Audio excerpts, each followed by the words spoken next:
आपके धन को शेयर मार्केट से कई गुना बढ़ाने के लिए हमारे वीडियो देखें और चैनल को सब्सक्राइब करें, वीडियो को लाइक करें और अपने दोस्तों और रिश्तेदारों के साथ शेयर करें। नए वीडियो के नोटिफिकेशन के लिए बेल आइकन ज़रूर दबाएं।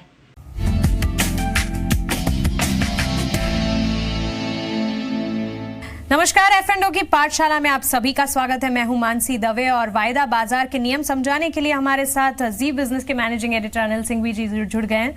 अनिल जी, 9वीं क्लास वायदा बाजार सीखते सीखते हमें क्लास से ज्यादा कैप्सूल है, छोटे छोटे कैप्सूल है, लेकिन वो कैप्सूल जो है बड़े ही वो इफेक्टिव कैप्सूल है, ऐसा कह सकते हैं। उतना ही खिलाएं जितना लोग पचा सकें, है ना? जी बिल्कुल।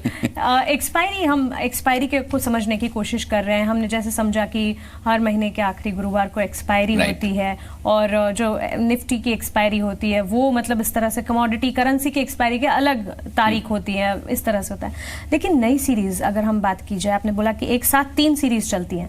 जब एक सीरीज एक्सपायर हुई, नेक्स्ट सीरीज जब शुरू होगी, नई सीरीज कैसे शुरू होती है और क्या होती है? देखिए, आप जून में फर्ज करें तो आखिरी गुरुवार को जून के कौन सी सीरीज एक्सपायर होगी?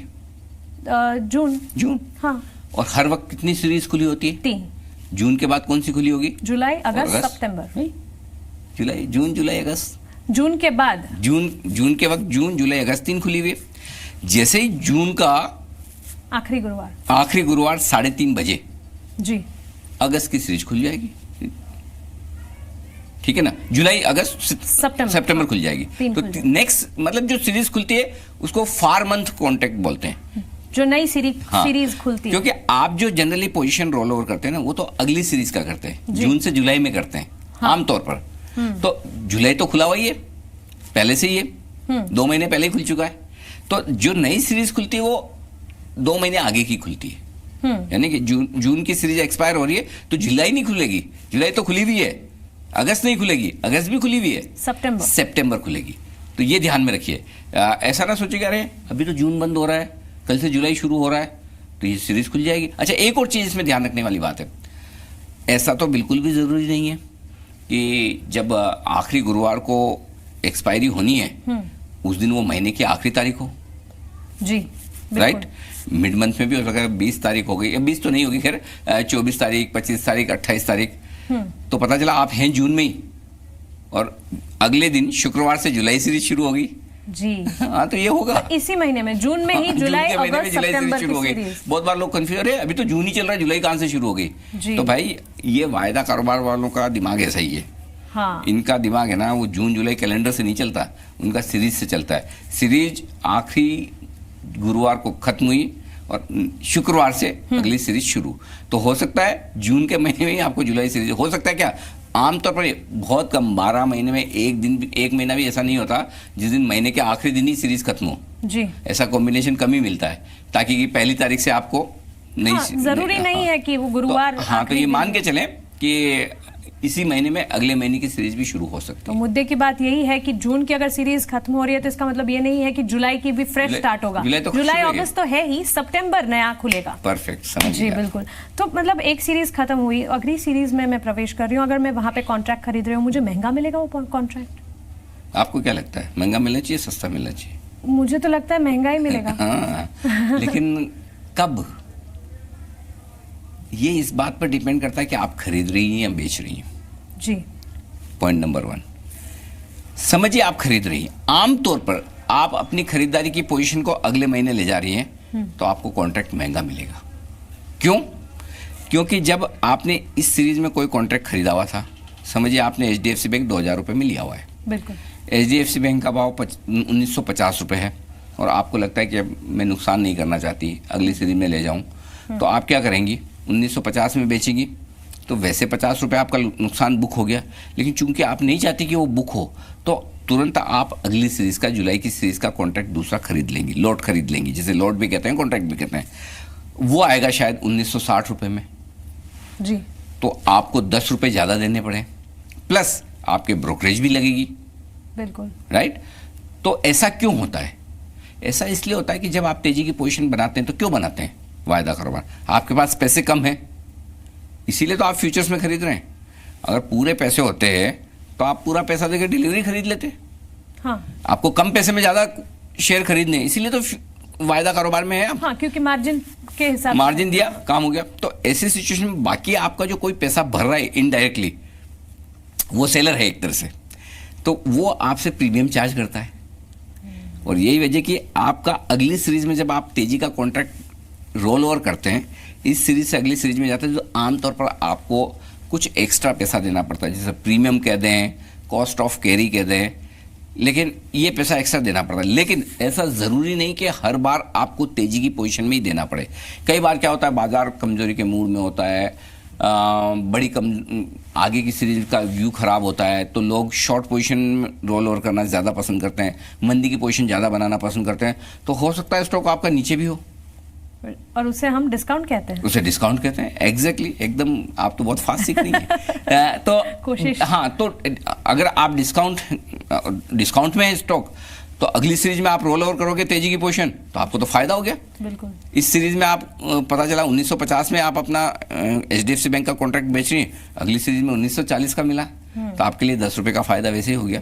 लेकिन हो सकता है वो डिस्काउंट आगे भी बरकरार रहे। प्लस अगर आपकी मंदी की पोजीशन है, तो आमतौर पर रोल ओवर करने में मंदी की पोजीशन वालों को फायदा होता है। लेकिन अगर डिस्काउंट में चल रहा है, तो मंदी की पोजीशन वालों को नुकसान है, क्योंकि जिसने इस सीरीज में मंदी की पोजीशन बना रखी है, समझिए उसको 1950 में तेजी की पोजीशन बनानी है, और अगली सीरीज में डिस्काउंट में चल रहा है तो 1940 में बेचना, तो उनकी 10 रुपये से कॉस्ट बढ़ गई।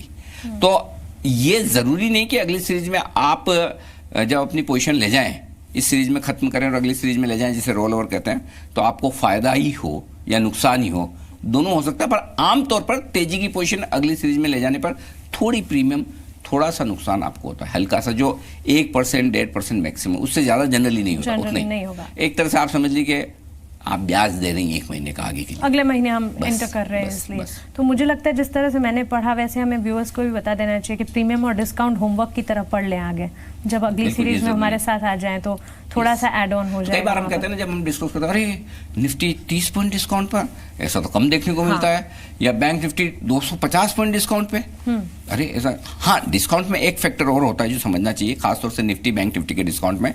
कई बार क्या होता है कि निफ्टी और बैंक निफ्टी के जो स्टॉक्स हैं, जो उन्हें बना रहे हैं, उनके कंपोनेंट, उनमें अगली सीरीज में कोई डिविडेंड आने वाला होता है।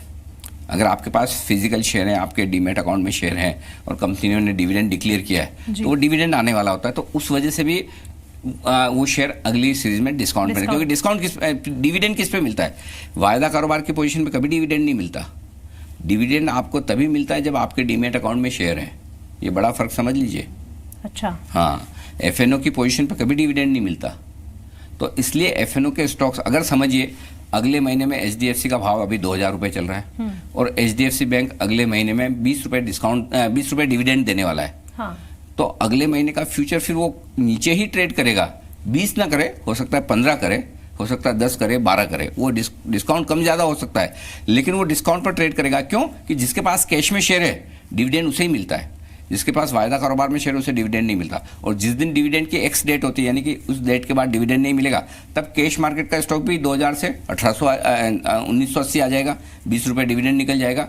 तब जैसे ही एक्स डेट हुई, कैश और फ्यूचर का भाव सेम हो जाता है। अच्छा, तो वायदा में मैं कभी नहीं सुनूंगी कि मुझे डिविडेंड मिले। ना, मिलता ही नहीं। वायदा में स्पेकुलेशन है, ट्रेडिंग है, कहने के लिए सब हम कहते हैं हेजिंग, ये वो बड़े बड़े नाम सब बोलने के लिए अच्छे होते हैं, लेकिन सबको खाली प्राइस ट्रेड करना है, सिंपल। अब बस फर्क इतना है कि आपको इंडेक्स में करना है या स्टॉक्स में करना है, वो इंडिविजुअल चॉइस है, बट होती ट्रेडिंग ही है।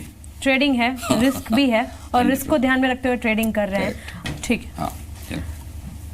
अनिल जी, मुझे नया सौदा बनाना है, नई सीरीज का, तो एक्सपायरी के दिन ही बनाऊं या उसके आगे या पीछे? देखिए, ऐसा कहीं कोई ज़रूरी नहीं कि आप नई सीरीज में जो ट्रेड करना चाहती हैं वो एक्सपायरी के दिन करें। क्यों? क्योंकि देखिए, हर वक्त 3 सीरीज खुली रहती है जी। तो जो करंट मंथ की सीरीज है वो एक्सपायर होगी, नेक्स्ट मंथ की सीरीज तो खुली है, उसके बाद वाले मंथ की सीरीज भी खुली हुई है, राइट जी। तो ऐसी सिचुएशन में अगर आपको ट्रेड बनाना है, समझिए आज से एक नई सीरीज की शुरुआत हो रही है, तब भी आप 2 महीने आगे की सीरीज का ट्रेड बना सकती हैं। तो ऐसा कोई ज़रूरी नहीं कि आपको नया ट्रेड अगली सीरीज में बनाने के लिए एक्सपायरी के दिन का इंतजार करना है। पूरे महीने में कभी भी बना सकती है।